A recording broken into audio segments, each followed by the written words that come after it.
तर आखाती देशांमध्ये सुरू असलेल्या युद्धामुळे निर्यातीवर देखील परिणाम झालेला आहे फळांच्या। वाशी एपीएमसी बाहेर फळांचे शेकडो ट्रक उभे आहेत आणि फळ निर्यात ठप्प झाली आहे।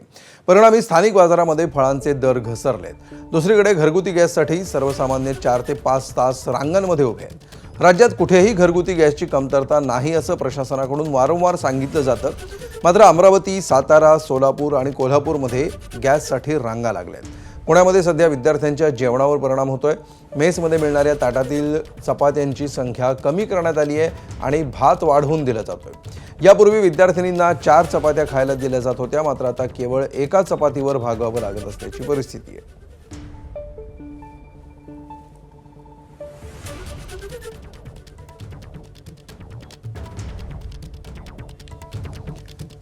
तर पुणे हे शिक्षणाचं माहेरघर म्हणून ओळखलं जातं। याच पुण्यामध्ये सध्या विद्यार्थ्यांच्या जेवणावर परिणाम होतोय। मेसमध्ये मिळणाऱ्या ताटातील चपात्यांची संख्या कमी करण्यात आली आहे, भात वाढवून दिला जातोय। यापूर्वी विद्यार्थिनींना 4 चपात्या दिल्या जात होत्या, मात्र आता केवळ एका चपातीवर भागावं लागतंय। सरकारनं याकडे तातडीनं लक्ष देत कॉलेजमधील मेससाठी तरी किमान LPG सिलेंडर उपलब्ध करून द्यावेत अशी मागणी विद्यार्थ्यांकडून करण्यात येते आहे।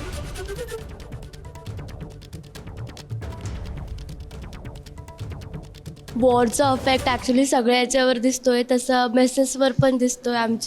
आम्हाला भात जास्त प्रमाणात दिला जातोय आणि पोळी जिकडे आम्हाला अनलिमिटेड जेवढे हवं तेवढं घेऊ देत होते, आता एकच पोळी भेटतीये आणि भरपूर भात। असं पोट भरलं तर मेंदू चालतो असं माझं म्हणणं आहे। कारण जर आपल्या पोटात काही नसेल तर आपण कॉन्सन्ट्रेटली अभ्यास करू शकत नाही आणि जर पोट रिकामं असेल तर परीक्षेला गेल्यानंतर जो आपण पेपर लिहितो त्यावेळेस ते आन्सरही आठवत नाही। ह्यासाठी पोट भरणं खूप गरजेचं आहे। माझी सरकारला कळकळीची विनंती आहे की ज्या अत्यावश्यक सेवा आहेत त्यामध्ये आमची ही जी सेवा आहे मेसची मुलींच्या विद्यार्थ्यांच्या बाबतीमध्ये त्यामध्ये लक्ष घातलं तर मुलींना मेसच्या सिलेंडरचं म्हणजे जे व्यापारी सिलेंडर आहे ते सिलेंडर उपलब्ध करून दिलं तर आम्ही सरकारच्या बाबतीमध्ये उपकृत राहू आणि सरकारने याचा अगदी कडक दखल घेणं गरजेचं आहे असं मला वाटतं।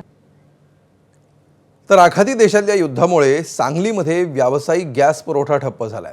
त्यामुळे सांगलीमधील काही हॉटेल्समध्ये गॅस सिलेंडरची जागा आता कोळशावर चालणाऱ्या शेगड्यांनी घेतली आहे।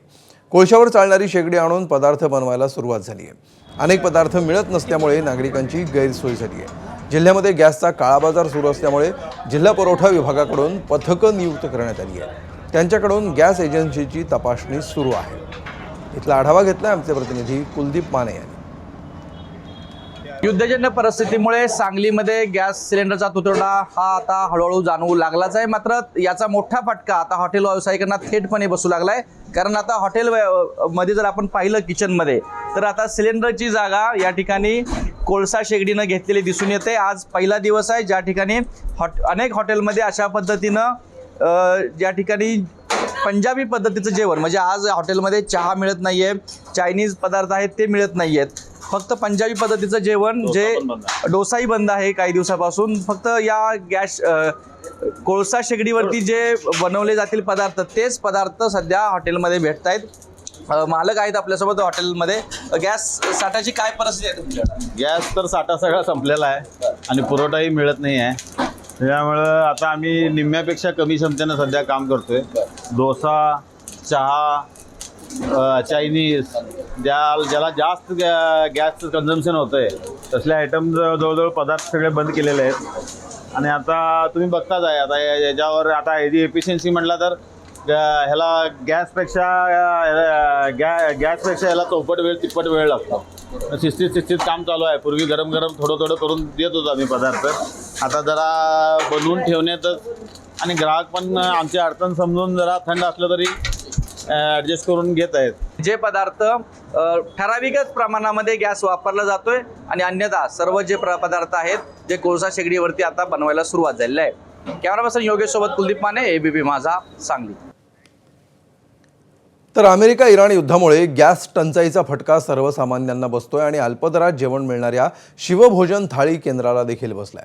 व्यावसायिक गॅस सिलेंडरचा पुरवठा ठप्प झाल्यामुळे आजचा दिवसच पुरेल एवढाच गॅस उपलब्ध असल्यामुळं नाईलाजानं शिवभोजन थाळी केंद्र बंद करण्याची वेळ चालकांवर येणार आहे। दरम्यान आजच गॅस संपेल या धास्तीनं थाळीमधील पदार्थ देखील कमी करण्याची वेळ या केंद्र चालकांवर आली आहे। याचा आढावा घेतलाय आमचे प्रतिनिधी रवी मोंडे यांनी। गॅस टंचाईच्या झळा आता मुख्य शहरापासून ग्रामीण भागापर्यंत सुद्धा आता जाणवायला लागलेल्या आहेत आणि हळूहळू म्हणजे कालपासून ग्रामीण भागात देखील याचा तुटवडा जाणवत आहे। जालना शहरातलं एक शिवभोजन थाळीचं केंद्र आहे आणि या ठिकाणी आज परिस्थिती असं आहे की उद्या या ठिकाणी जेवण मिळणं मुश्किल आहे। आता आजच्या दिवस गॅस पुरवून इतका गॅस पुरेसा आहे आणि आम्ही थाळीमध्ये वरण भात भाजी आणि 2 पोळ्या तर आज आम्ही वरण अक्षरशः बनवलं नाही गॅसमुळे जर आम्ही आज वरण बनवलं असतं तर पोळ्या बनल्या नसत्या आणि गिऱ्हाईक वापस गेले असते। आता इतका साठा आपल्याकडे शिल्लक राहिलेला आहे।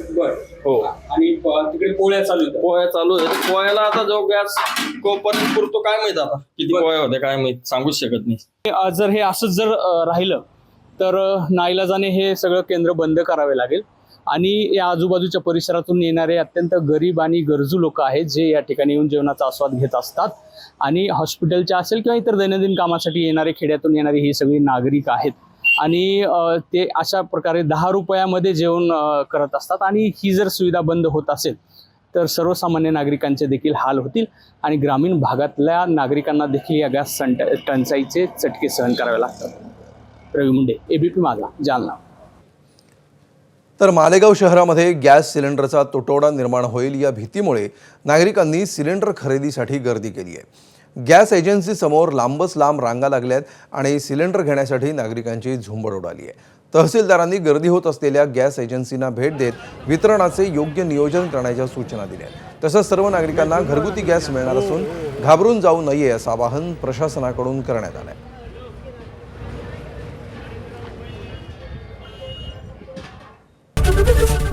ABP माझा, उघडा डोळे बघा नीट।